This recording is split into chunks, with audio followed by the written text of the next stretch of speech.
What's going on, everybody? This is Patrick, MTO Productions. I found something to go with my Canon 5D Mark II that really enhances what I wanted out of it.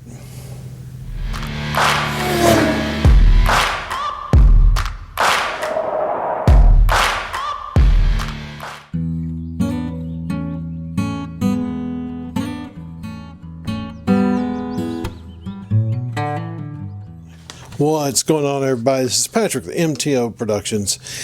How are you doing? How's it going? Hope this week's finding you well, and I hope you're ready to explore something with me. So, I purchased a lot off of KEH.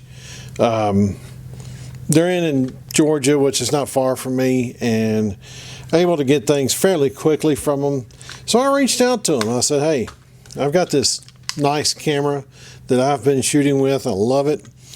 Right now I've been shooting with a 50 mil, been shooting with a another lens that's I think it's 28 to 80 or something like that, some weird number. It's an older SLR lens that I was throwing on here to do some things. I now have another zoom lens that I can play with this camera, but I wanted something more wide angle. I do a lot of landscape stuff, lakes, you know, vantage points, viewpoints, and I wanted something super wide to really show you everything that was there. So I reached out to them and I said, what do you suggest? And the person I was talking to, which I will say was very helpful, very instrumental in what I did pick for the camera to enhance it. And it's an older lens. It's an EF mount lens, because that's all you can run on this camera is an EF. Now I can get an adapter and I can run FD lenses, which I do have, and we'll discuss that down the road. So the person suggested to me this lens. It's a Canon 20 to 35 millimeter f3.5 to 4.5 USM EF mount lens. That's this thing. She's quite hefty on the front, but altogether the lens is super light. It's not as heavy as you would think it would be, but it's ultra wide angle. Matter of fact, let me pop the cap off of this thing, and I will show you. I'll even take the filters off so you can see the lens, and it's in the buff.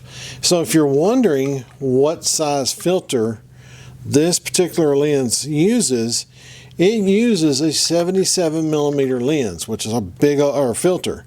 So it's a big old filter. You can see right there how big that lens is. You can see how wide it is from side to side. So it gives you some really, that's what the pictures were in the beginning. I'll show some more here in a little bit. We're in the shot on. Now, the focal length is not very much. It's 70 to 35, or 20 to 35. I don't know why I said 70.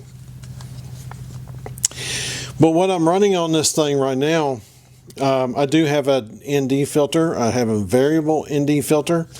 Now, some of you are going to say, what brand filter are you running? Well, I'm running the best Amazon has. Well, not really. I'm running K&F filters. I have not had any problems out of the K&F filters.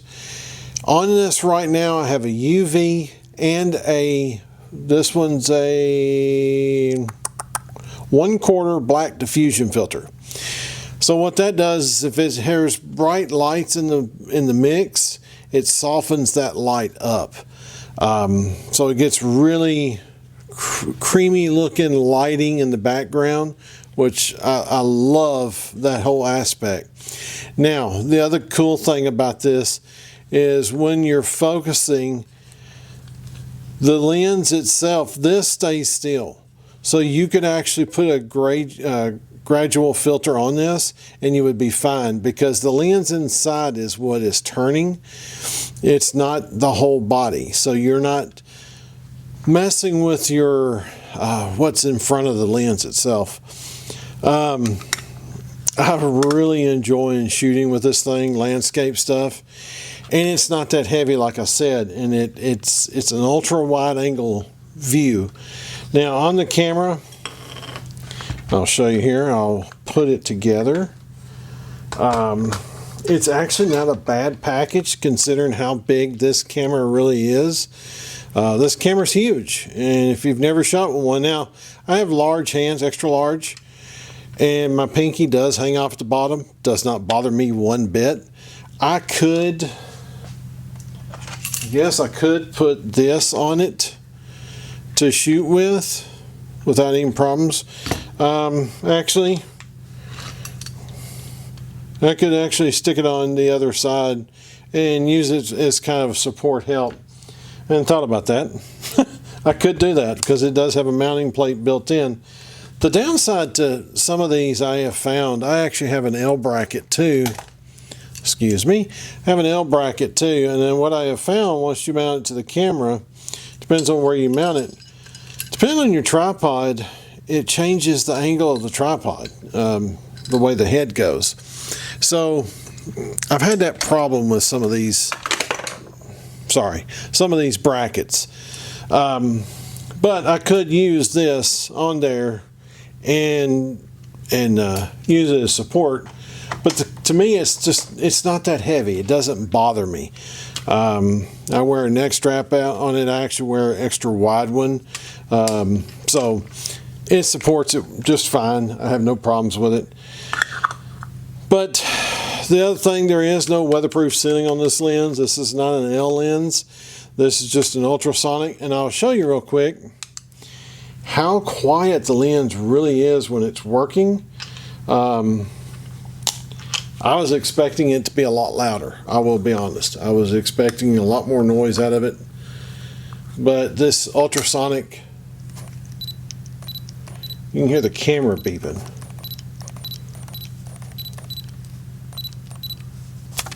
Let me widen it out. And I'm holding this right up against the mic, and all you can really hear is the beeping of the camera itself. But I really do. I love this lens and what it's putting out or giving me back. I would highly recommend it. I appreciate the people at KEH. I'm not sponsored by them, but if they would like to sponsor this channel at some point, I would, you know, hey, I'd say your name every time I turn on the camera.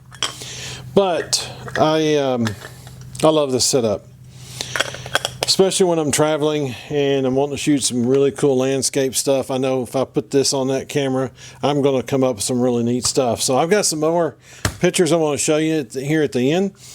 I actually photographed a sunset here just a few weeks ago, or just a week ago actually, and one of my favorite spots down the road where you can see an island in the background.